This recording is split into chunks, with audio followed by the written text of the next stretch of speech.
Praise the lord. ఎడారిలో సెలయేరులోని ఈ దినపు మాట. కార్యములు యందు నేర్పరి అయి వారిని నడిపించెను. ఆమీన్. కీర్తన గ్రంథము 78వ అధ్యాయము 72వ వచనం. నువ్వు నడవవలసిన దారి గురించి సందేహం ఏమైనా ఉంటే నీ నిర్ణయాన్ని దేవుని ఆత్మ ఎదుట ఉంచు.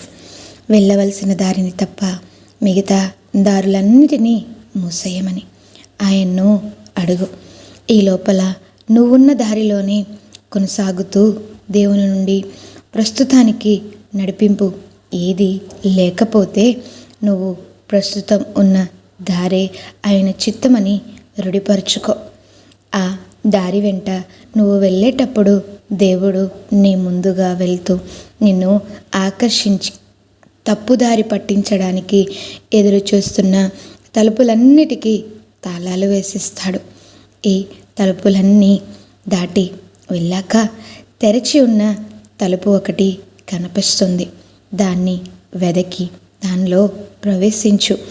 దానిలో నీకు అపురూపమైన అవకాశాల నది కలలో కూడా ఊహించనంత నిండుగా పారుతూ కనిపిస్తుంది. దానిలోకి నీ నావను నడిపించు. అది నిన్ను విశాల సంద్రంలోకి తీసుకువెళ్తుంది. దేవుడు పరిస్థితుల ద్వారా మనల్ని నడిపిస్తూ ఉంటాడు. ఒక్క క్షణంలో దారులన్నీ మూసుకుపోయినట్టు కనిపిస్తాయి. వెంటనే ఏదో ఒక అప్రధానమైన సంఘటన జరుగుతుంది. ఇతరులకు ఇది అంత పట్టించుకోవలసిందిగా కనబడదు.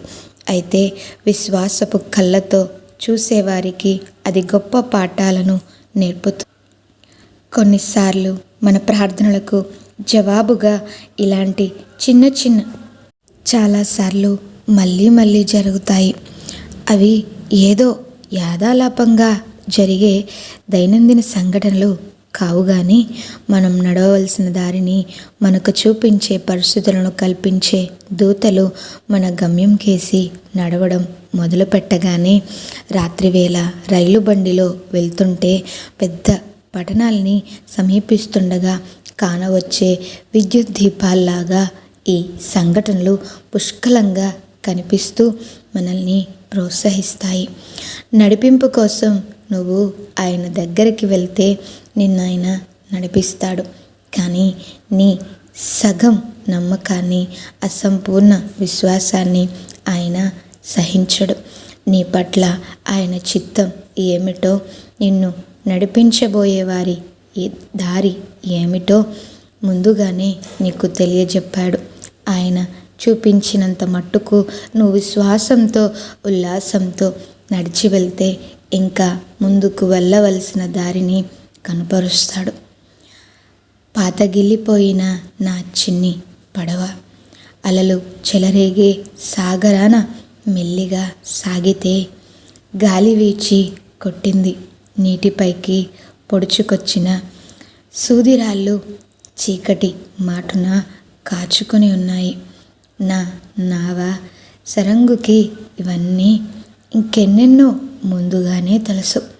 చీకటి రాత్రుల్లో చిరుదీపం తోడు కూడా లేక నా నావ ఏ ఒడ్డుకు చేరిందోనంటూ రేయంతా కునుకులేక ఆందోళన పడ్డాను.